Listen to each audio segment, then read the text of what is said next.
So the AS and A-level autumn series results are out, and the statistics are actually very interesting. We know things were supposed to be marked a little bit more generously, or with the same generosity that we saw in summer 2020, but on the surface, it appears that we didn't actually get that. So let's take a deeper look into this and see exactly what's gone on and what it means for now and what it might mean for the 2021 summer exams that are yet to come.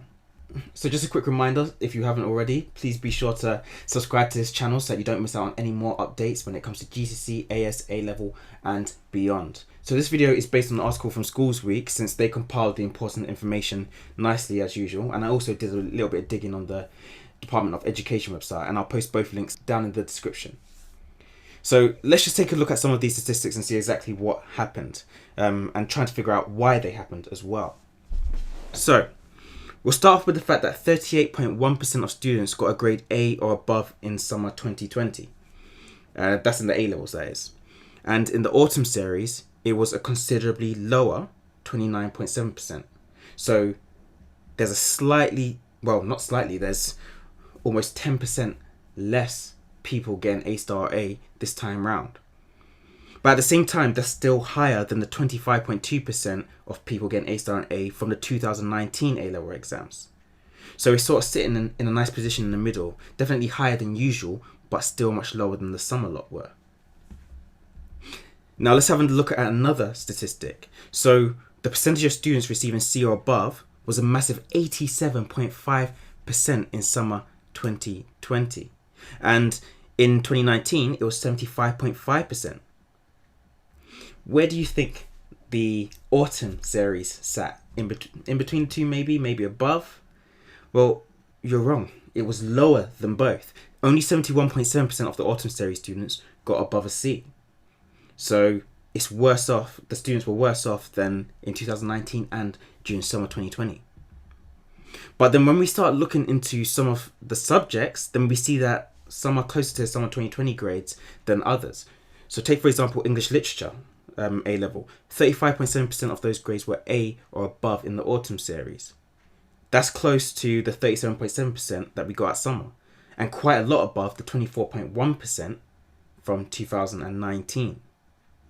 But for chemistry, we had 29.3% getting an A or above, and that's in the autumn series this time round, which is similar to 2019 percentage, which was 28.4%. But that's nothing in comparison to summer 2020 lot, which got 41.9% got an A or above. Now, generally speaking, AS level doesn't seem to have this issue, since 28.3% of the grades were grade A or above, which is slightly above the summer 2020 amount, which was 27.1%, and quite a considerable amount higher than 2019, which was 20.1%. And so it looks like with the AS level, the generosity, you can see it is fairly on par. But it's a pretty weird situation, because it doesn't seem to point, generally speaking, especially with the A level, it doesn't seem to point towards the same level of generosity that we saw in summer. But when you look closer, it doesn't necessarily mean that the exam boards weren't generous. See, here's the thing. JCQ are saying that this disparity with the grade distribution that we're seeing when you compare summer to now is because the profile of students entering in autumn was so different from a summer cohort. That's what they said. That's a quote.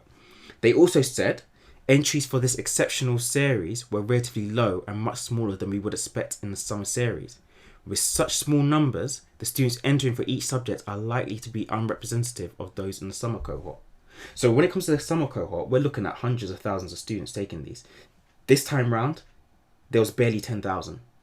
So if I'm understanding this correctly, they're essentially saying that proportionally, compared to a normal full summer cohort, the set of students who took the autumn series were just generally weaker.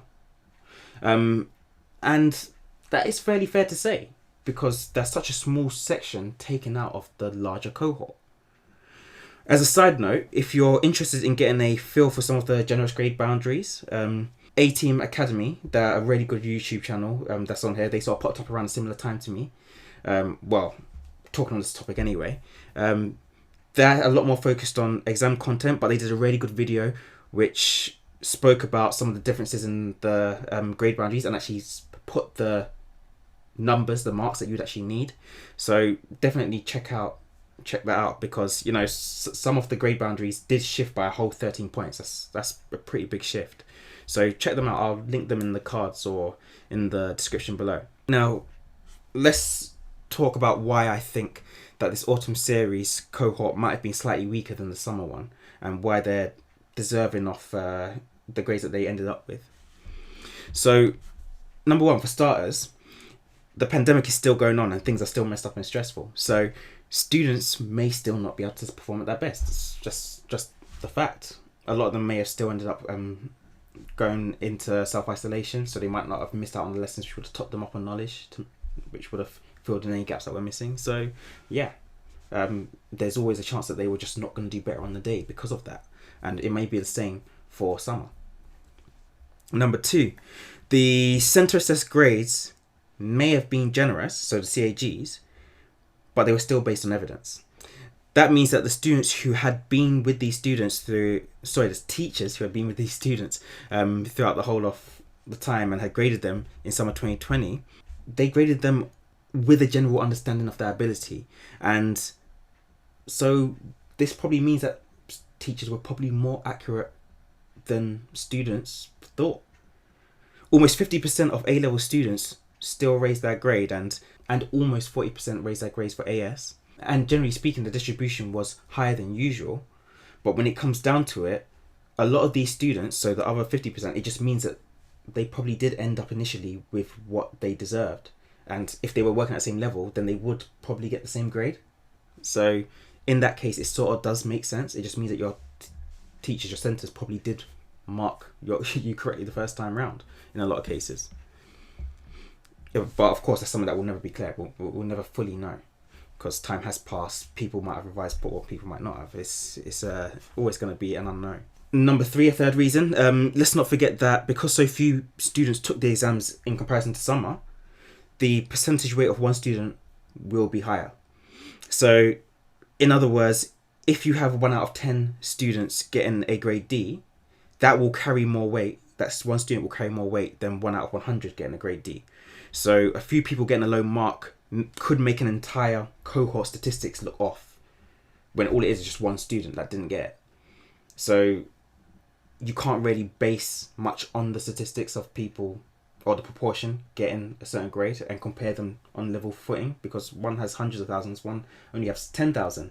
And finally, when it comes to generosity, there's not much that you can actually do when an answer is just wrong. So if a student gets 10 out of 100 and the 10 answers that they answered were super easy, say for example they were multiple choice and fairly easy, but the other 90 marks come from really complex, long questions, does he or she deserve for that mark to be, say, doubled just for the sake of doubling the mark?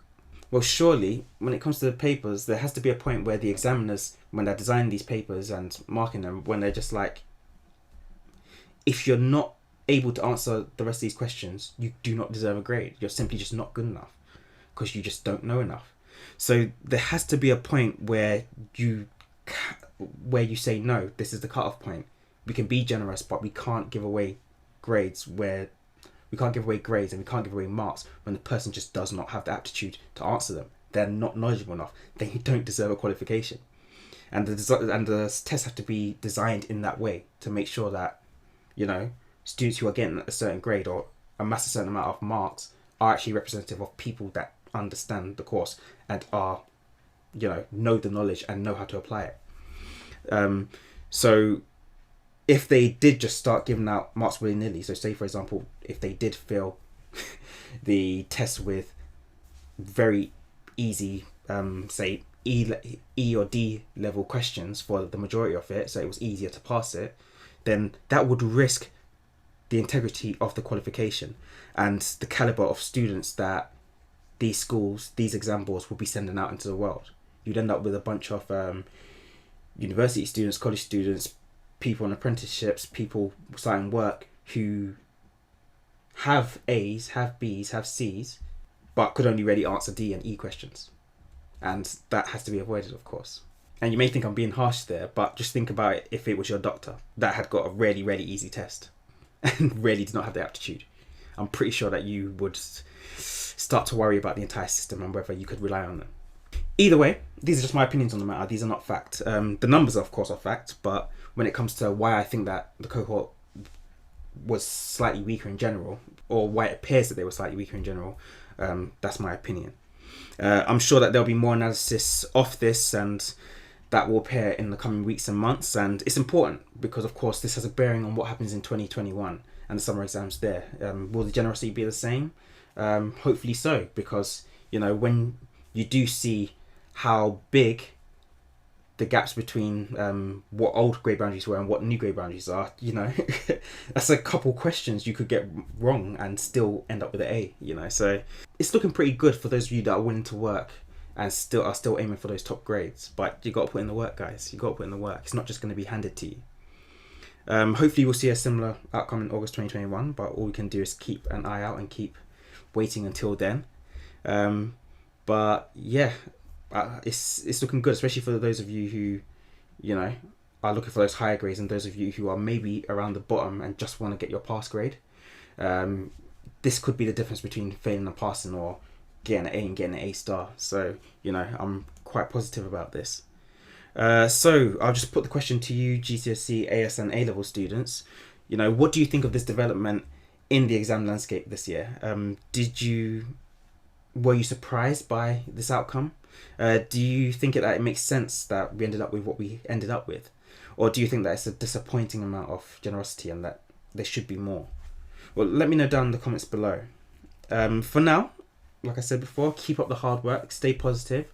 I'll keep bringing you these videos. I'm going to look into, you know, whether these will be applying to some of the other exams happening during this year. That includes international exams, and the ones that sort of happen in the interim, and also you BTEC students, whether a similar sort of thing will be applied to you guys.